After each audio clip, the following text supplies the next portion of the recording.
రాయదుర్గం పట్టణంలో వైఎస్ఆర్సీపీ నియోజకవర్గ స్థాయి సిద్ధం సభకు భారీ ఎత్తున తరలిరావడంతో టీడీపీ నాయకుల గుండెల్లో గుబులు పట్టుకుంది. వైఎస్ఆర్సీపీ నాయకులు ఆశించిన స్థాయి కన్నా రెట్టింపు స్థాయిలో జనం స్వచ్ఛందంగా తరలిరావడంతో ప్రత్యర్థులకు నిద్ర పట్టడం లేదు. పేదలకు పెత్తందారులకు త్వరలో జరిగే ఎన్నికల సమరంలో వైఎస్ఆర్సీపీ విజయ దుందుంబి మోయడం ఖాయమని స్పష్టమైంది. వైఎస్ఆర్సీపీ నాయకులు, కార్యకర్తలు, అభిమానులు, పార్టీ శ్రేణులు పార్టీ విజయం కోసం సైనికుల్లా పనిచేయాలని జిల్లా ఇన్ఛార్జ్ మంత్రివర్యులు పెద్దిరెడ్డి రామచంద్రారెడ్డి దిశానిర్దేశం చేశారు.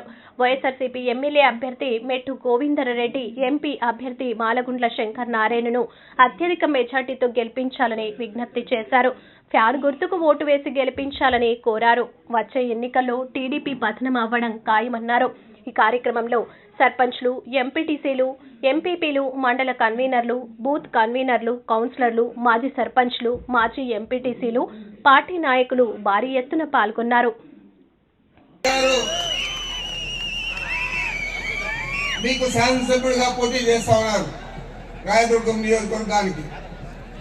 మరి వీళ్ళిద్దరినీ కూడా గెలిపించడానికి, మిమ్మల్ని అందరినీ కూడా అర్థించడానికి నేను ఇక్కడ విచ్చేయడం జరిగింది. ప్రధానంగా మీరు మనం అందరూ కూడా మన నాయకుడు, మన ప్రియతమ నాయకుడు జగన్మోహన్ రెడ్డి గారిని ముఖ్యమంత్రిని చేసుకోవాలంటే మెజారిటీ శాసనసభ్యులు ఉండాలి.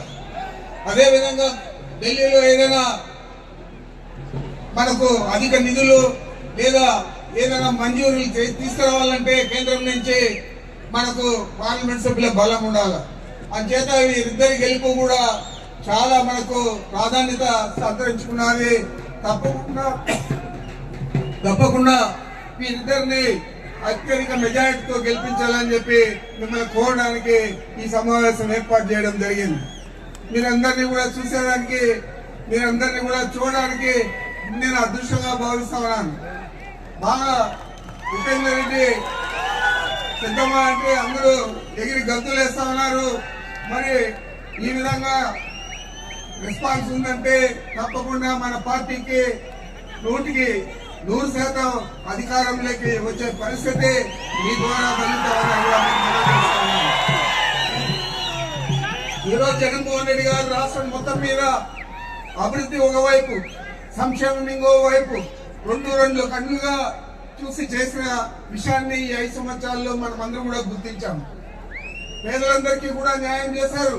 కులము, మతము, పార్టీలు మీరు మాకు ఓట్లు వేసారా లేదా అని కూడా చూడకుండా కేవలం పేదరికాన్ని కొలబద్దగా తీసుకొని పేదలందరికీ సమన్యాయం చేయడం జరిగింది. అన్ని సంక్షేమ పథకాలు కూడా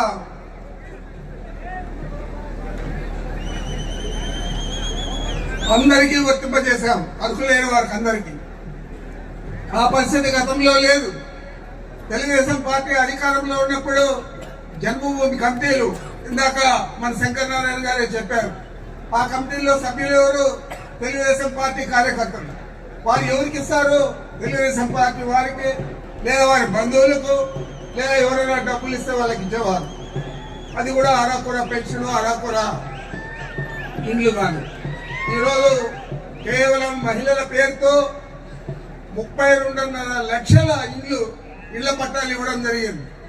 22 లక్షల ఇండ్లు మంజూరు చేయడం జరిగింది. వాటిలో 16 లక్షల ఇండ్లు ఇప్పటికే పూర్తయినాయి. అదేవిధంగా పెన్షన్ల విషయానికి వస్తే అర్హులైన ప్రతి ఒక్కరికి అది ఆదివారమైనా, పండుగ రోజైనా 1వ తేదీ వస్తే 5 గంటలకే మీ ఇంటి దగ్గరకు వచ్చి ఇచ్చే పరిస్థితి మన నాయకుడు జగన్మోహన్ రెడ్డి గారు కల్పించారు. మరి ఈ విధంగా గతంలో పాలన సాగిందా అని అడుగుతా ఉన్నాను. ఇంకా అభివృద్ధి కార్యక్రమాలు ఏమన్నా చేయడం